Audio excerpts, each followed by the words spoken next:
cada vegada que fa servir IA has d'estar preguntant-te, cuidado, llegir-me bé què em deixa i què no em deixa fer. Amb els termes i condicions de Midjourney, amb la llicència gratuïta, el contingut que allà puges, cedeixes els drets totalment. La tecnologia obliga també a no quedar-se enrere des d'un punt de vista de la indústria i dels continguts que hi ha actuals. Si faig servir l'Spider-Man, el problema serà meu. Qui ha acabat posant l'Spider-Man en el pòster, puc jo o no? Crear una rèplica digital sense el permís podria entendre com una infracció de la seva propietat intel·lectual i dels seus drets d'imatge i del seu dret a l'honor i la intimitat. Hi ha eines que fan exactament més o menys el mateix, però que estan ubicades a la Xina. Estem més protegits, desprotegits? La veu torna a ser una dada que seria protegida tant per la vessant de dret a l'honor i la imatge i per la vessant de protecció de dades perquè és una dada identificativa de la persona. Perdem el tren de la intel·ligència artificial i s'enfonsa Europa. Cap on penseu que anirà tot això? Quina responsabilitat tenim nosaltres com a societat i quin és l'impacte que tindrà en el futur en les noves generacions?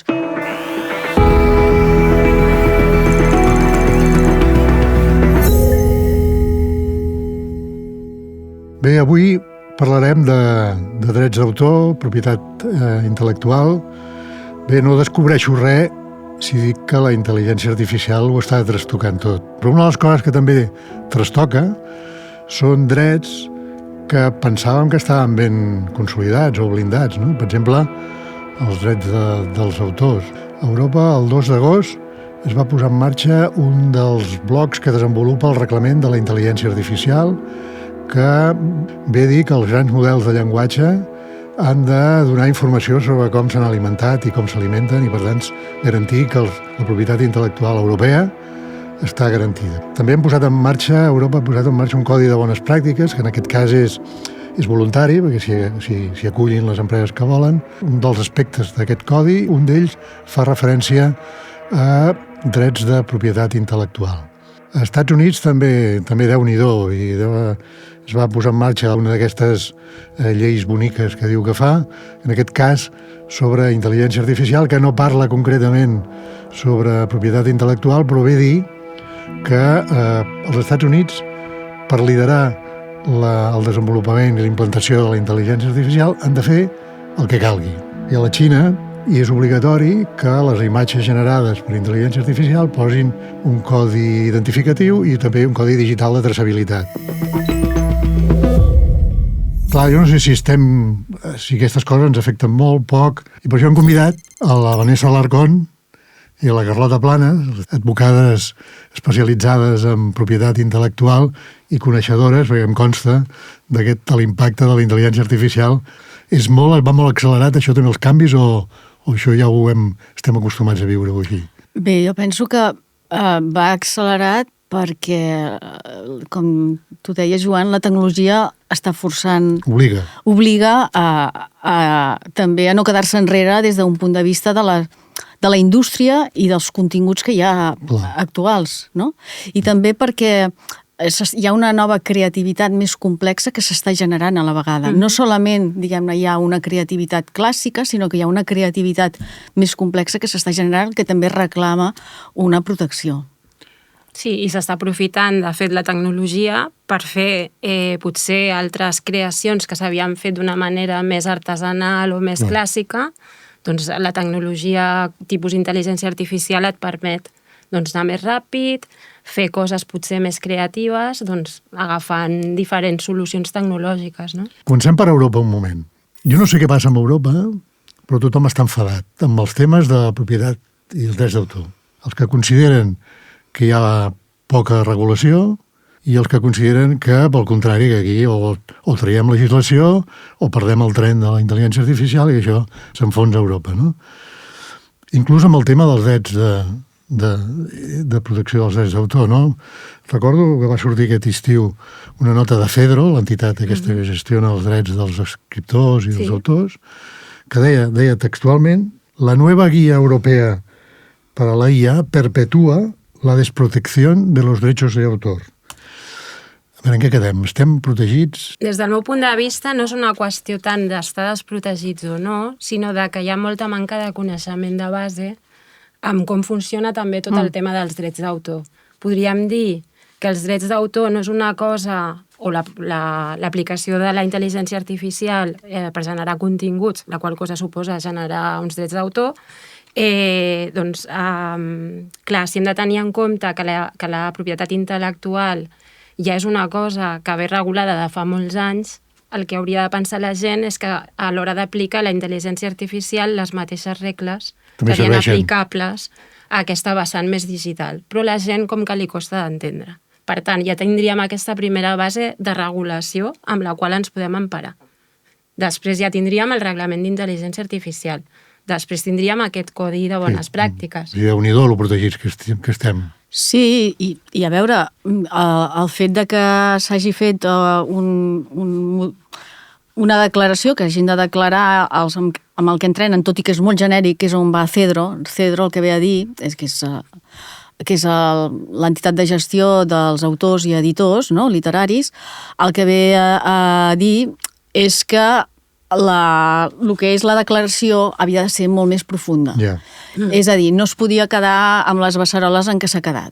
S'ha quedat amb bàsicament, no saps quin és l'autor que ha estat entrenat ni quina és l'obra que ha estat entrenada. És a dir, és molt genèric. Cosa que des del punt de vista de les entitats de gestió i de la indústria, diguem-ne, actual, no la de cada venir, s'ha criticat en aquest sentit. És a dir, que li falta el contingut que demanen les entitats de gestió quan van a una tele, per exemple, i diuen: perdona, quines... Digue'm exactament digue'm el cuixit. Què has fet. Digue'm el cuixit que tens de la pel·lícula aquesta. Digue'm quins programes has... I això aquí s'ha quedat a mitges. Però també hem de tenir en compte que, com ha dit molt bé la Vanessa, el reglament d'intel·ligència artificial, i com es diu per la doctrina, el reglament d'intel·ligència artificial és reglament d'intel·ligència artificial, no regula la propietat intel·lectual. L'únic aquí, i això segurament s'haurà d'anar canviant i veient a veure com es fa. Als Estats Units, perquè clar, moltes d'aquestes eines que fem servir són americanes, no? Però, bueno, comencen a haver-hi alguns jutges que comencen a dictar doctrina, o almenys pel que fa a l'àmbit nord-americà, no? Aquest estiu, un jutge va tractar una demanda contra Anthropic, que és una d'aquestes grans proveïdors de llenguatge i d'intel·ligència artificial, que admetia que l'entrenament de la intel·ligència artificial que havien fet amb llibres, en aquest cas em sembla que parlava de llibres comprats, com que es havien fet legalment, havien comprat, això que equivalia a un lector que llegeix i s'alimenta, es culturalitza, s'alimenta i, per tant, no té cap efecte nociu contra la propietat intel·lectual dels autors. En canvi, sí que deia que alerta perquè també hi havia una denúncia que deia sí, però que aquesta gent, a més, han piratejat, han agafat 7.000 llibres sense comprar-los i els han escanejat i els han ficat allà dintre. I això ho van parar després amb un pacte que van fer amb els autors i no ha seguit. El que dictaminin allà ens afecta aquí a Europa o ens és igual, que diguin el que vulguin, que regissin com vulguin, perquè ja estem prou protegits a Europa. El tema és que si aquest tipus de proveïdors que utilitzen IA o desenvolupen IA després presten serveis aquí, per regla general, el que està passant és que s'hauran de subjectar les regles d'aquí, igual que passa amb el reglament de protecció de dades. Si tu ets un prestador dels Estats Units que vols proveir serveis a Europa, hauràs d'acollir-te a la normativa. Igual que passa amb qualsevol proveïdor d'un altre estat que sigui de fora de la Unió Europea. Els xinesos també, si volen proveir serveis aquí, s'han d'ajustar a aquesta normativa. Ens és una mica igual, mentre respectin la llei europea, que facin el que vulguin. El que facin al seu territori, ja s'apanyaran ells. Jo, de totes maneres, sobre aquest acord que s'ha arribat, és un acord puntual amb un cas concret, d'acord? Però hi ha un altre cas, que és també amb llibres i editors, amb autors i editors, que és amb Meta, que també és a Califòrnia, i en aquest cas no s'ha arribat a cap acord. El cas continua.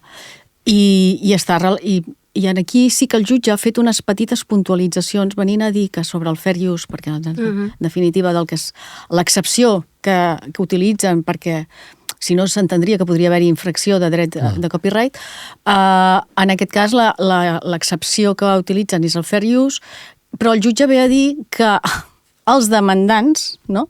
Els demandats potser no han acabat de justificar bé...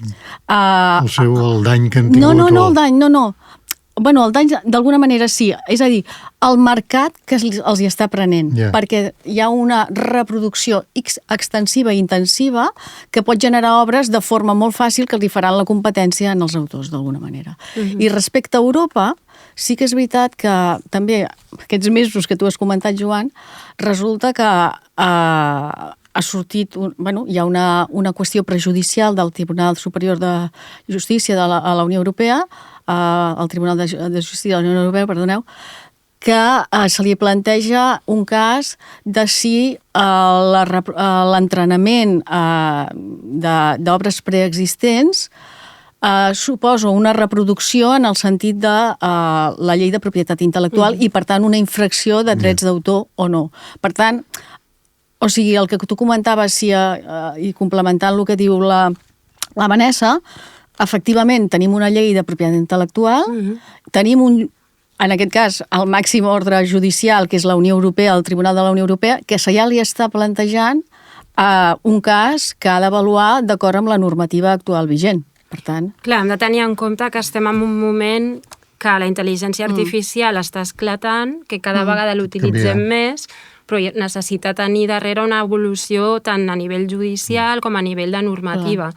En temes de protecció de dades, repeteixo, hi va haver també tot el tema del dret a l'oblit, que també va arribar al Tribunal de Justícia de la Unió Europea perquè no estava regulat a l'antiga normativa. Llavors és una evolució arrel de la tecnologia i de l'ús de la informació en general. Jo si faig servir una llicència de pagament o no de pagament i creo amb intel·ligència artificial una cosa i algú em demana responsabilitat, la tinc jo o la té l'empresa que m'ha proveït aquell servei?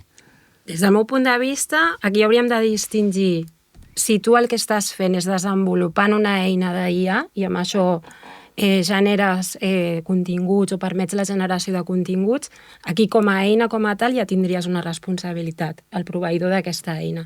I després, en relació amb el que tu deies, que seria l'empresa que utilitza l'eina, hauria de veure els termes i condicions d'aquella eina, que és el que diu respecte a la responsabilitat d'un costat, i després també tens una part teva de responsabilitat per l'ús de l'eina. Què vols fer? Com ho vols fer? A qui afecta? Afecta drets d'autor?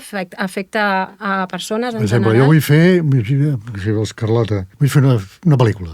I vull fer, soc el dissenyador, he fet el cartell de la pel·lícula amb el Midjourney. Algú pot reclamar alguna cosa? Sí, la pregunta és molt idònia i, a més, no solament és idònia, sinó que hi ha un cas molt actual, no? Que és... hi ha un cas actual i després doncs, les plataformes, Amazon, Netflix, HBO, totes ja estan dictant, doncs, estan fent les seves protocols d'ús d'aquestes eines. I els protocols d'ús, no? O sigui, una mica fer les normes d'ús d'aquestes eines i com, diguem-ne, com s'ha d'escalar a l'ús. És a dir, si tinc dubtes, pues pregunta por encima, no? O sigui, no et quedis solament amb que el que diuen els termes i condicions, sinó que si tens dubtes, ves-ho escalant, no? Llavors, una de les coses que diuen tots aquests protocols és que no utilitzis la intel·ligència artificial de forma extensiva per coses principals, en aquest cas, un pòster. Al cas del Midjourney, hi ha una demanda actual que s'ha posat al mes de juny, si no recordo malament, per part de Disney, Universal i tots les majors contra Midjourney. I no és casual que l'hagin posat contra Midjourney, perquè Midjourney no ha capat. És a dir, va a la seva bola, a diferència d'altres que capen més, a Midjourney no capa. I llavors, amb petits prompts, et surt l'Spider-Man, et surt el Jedi, et surt el Superman, i és a dir, aquí estaríem en un output gairebé de plagi, no? Clar, jo si faig servir l'Spider-Man, encara que l'hagi fet, el problema serà meu, no només del Midjourney. El Midjourney me'l facilita, però qui ha acabat posant l'Spider-Man en el pòster sóc jo o no? En aquest cas, sí, però la intencionalitat, precisament aquesta demanda, una de les coses de les que es parla, és que hi ha una intencionalitat per part del desenvolupador del model que realment és que surti. Que imiti, que copiï. Val? Clar, el que diu el reglament també en uns quants dels apartats és que tu com a proveïdor de serveis utilitzant IA hauries de fer una avaluació d'impacte dels riscos que suposa el que tu vols fer. A nivell de drets d'autor, a nivell ètic, a nivell d'altres drets que puguin veure's afectats per l'ús d'aquesta tecnologia. Tu et trobes ara davant d'una producció i et trobes davant d'una sèrie d'incògnites déu-n'hi-do. Vull dir que cada vegada que fas servir IA has d'estar preguntant-te, de dir, cuidado, llegir-me bé aquella eina que em deixa i que no em deixa fer. De fet, si em permeteu, amb els termes i condicions de Midjourney, amb la llicència normal gratuïta, el que et ve dir, que també té a veure amb la responsabilitat, és que tu el contingut que allà puges cedeixes els drets totalment. Per tant, això també ho hauríem de tenir en compte de cara al proveïdor. I ara hi ha eines que fan exactament més o menys el mateix, però que estan ubicades a Xina. Estem més protegits, desprotegits? Estem igual que amb el cas dels americans? A Xina hi ha un desenvolupament també d'una normativa que s'estava portant a terme i que tenia la voluntat també de cobrir bastant tot el que tenia a veure amb la protecció dels drets en general. Que jo crec que per això el tema de les marques d'aigua que tu deies que han de venir implementades per sistema és arrel d'aquesta normativa. Pues aquí tenim la percepció de dir, cuidado, de posar material amb els xinesos i en canvi potser som més laxes a posar material amb servidors americans. És a dir, no hi ha un grau de responsabilitat superior en el cas de que fem servir eines xineses. És que, a veure, a Xina, després de tot, no solament hi ha la propietat intel·lectual. Xina té una llei de patents, té una llei de marques i la gent va registrar patents i va registrar marques allà. Vull dir, en tot cas, el que s'ha de, com molt bé deia la Vanessa, el que hem de tenir molt clar és que les eines que s'estan fent servir allà donguin un confort. I potser, doncs, en aquest sentit, s'haurà de tenir en compte si també han acceptat el reglament, si no l'accepten, si compleixen, si no compleixen. T'hauràs d'anar informant. Efectivament, tot és molt nou i no totes les eines funcionen igual. És com els cotxes, hi haurà cotxes xinesos que funcionaran molt bé i d'altres que no et donaran dels mateixos resultats. Jo agafo un actor i el maquillo i el disfresso i faig fer un programa de televisió, això ningú en dirà res perquè és una imitació. I es diu, però jo resulta que vaig més enllà i agafo i dic, no, una eina que me'l deixa fer, perfecte. Igual que com és aquell personatge. Clar, aquí ja no només estaríem parlant de drets d'autor, aquí estaríem parlant de dret a l'honor i la imatge de les persones. Llavors també s'hauria d'analitzar l'impacte en aquest sentit i veure si el que tu estàs fent infringeix aquesta normativa. Per tant, és un escenari més complex, fins i tot. Això que tu comentes, precisament, el que crear una rèplica digital sense el permís de l'actor es podria entendre com una infracció no solament de la seva propietat intel·lectual, que no existeix, perquè no hi ha una interpretació pròpiament dita, però sí dels seus drets d'imatge i del seu dret a l'honor i la intimitat, i tindria un efecte reputacional. Jo si l'imito, agafo un actor i el disfresso, no li demano permís en el... Depèn de quins casos. És a dir, dependrà si estem davant d'una paròdia, si estem davant és un plagi, una suplantació, clar, és que fer coses que no faria. S'ha de veure molt bé, s'ha de veure en quin tipus de programa insertes aquesta rèplica digital. Sí, fins i tot podries parlar de suplantació d'identitat des d'una vessant, com tu anaves a dir, no? Sí, a part, a més, aquí hi ha una altra cosa, que si això és, per exemple, un programa de televisió, hauràs d'identificar en un moment determinat que allò és una rèplica, una altra suplantació d'acord amb el reglament.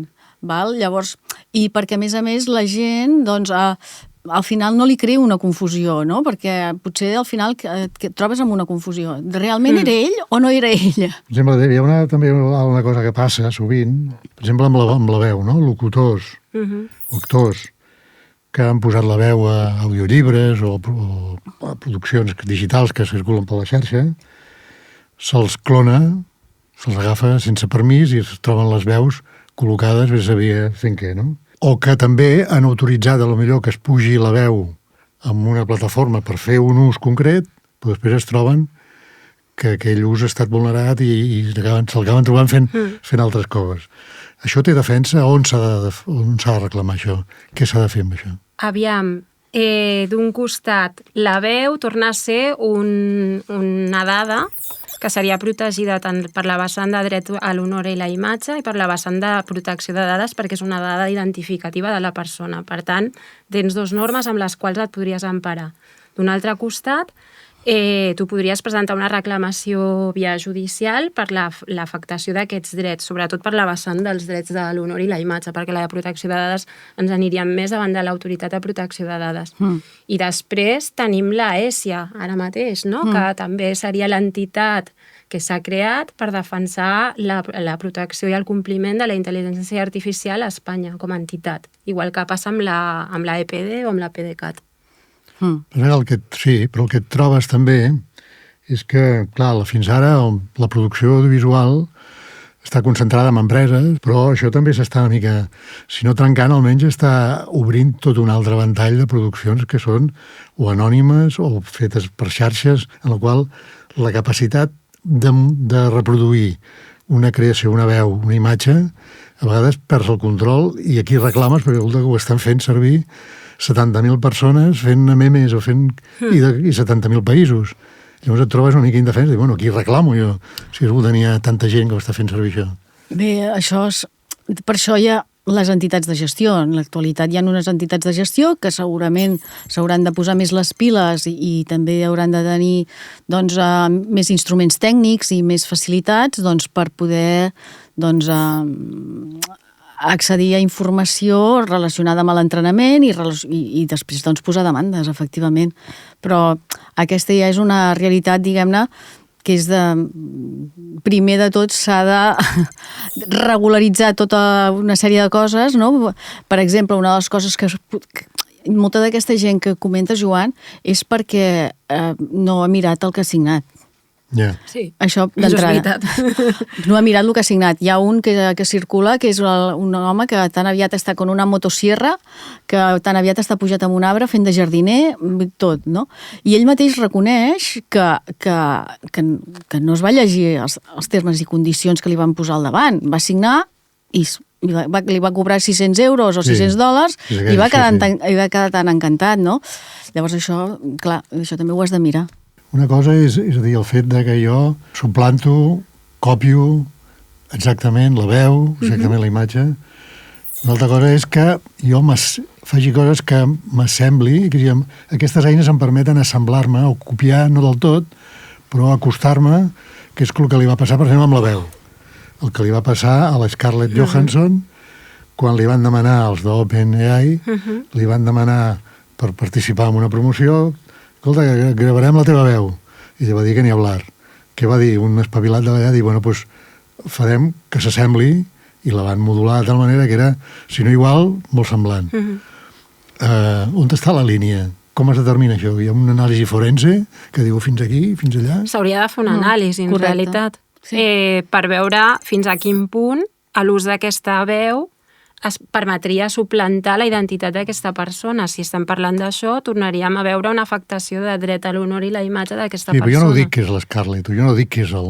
Sí, però si confon l'usuari... Però si sembla i em va bé. Això és difícil, Sí, és difícil. S'hauria de veure el context en concret, perquè, a més, en aquest cas de l'Scarlett en concret, l'Scarlett va dir, podria posar-vos una demanda, però me l'estalvio i us faig una carta. I automàticament ho van treure. Sí. Que és evident que totes les veus de Hollywood estan entrenades, és molt probable. Que de totes les músiques del món estan molt probable, de tots els cantants. Ara bé, una altra cosa és que tu ho treguis i ho comercialitzis, que aquí és on hi ha el dany. El dany i diguem-ne, l'explotació i la responsabilitat i la possibilitat de que perdis. Cap on penseu que anirà tot això? Quina tendència de regulació hi haurà una vulneració flagrant? Ens assenyirem el dret i estarem protegits. A veure, jo crec que en aquests moments s'ha arribat a un punt, potser, de que hi ha demandes, n'hi ha moltes. Estan començant a sortir resolucions. Hi ha informes per un tubo i s'anirà assentant i hi haurà corrents, com hem apuntat aquí, que defensaran més la part creativa tradicional, uns altres que defensaran la part creativa més tecnològica, com ja va passar el 2019 amb la directiva del 2019 del dret d'autor a la Unió Europea. Però el més important aquí, jo crec, és que la societat sàpiga què vol dir l'ús de la intel·ligència artificial. És a dir, per sobre del dret d'autor, per sobre de la propietat industrial, per sobre del secret empresarial, és quina responsabilitat tenim nosaltres com a societat amb l'ús de la intel·ligència artificial i quin és l'impacte que tindrà en el futur en les noves generacions. I això s'ha de tenir molt en compte. Perquè i dins del que és la indústria també hem de veure fins a quin punt la gent dirà mira, jo ja estic una mica cansada de veure tanta tecnologia, prefereixo veure un camp verd real. Clar, des del meu punt de vista, sí, o sigui, jo penso que és una qüestió de regulació que anirà evolucionant en funció de com vagi evolucionant la tecnologia, però si ens fixem també va passar amb l'aparició d'Internet.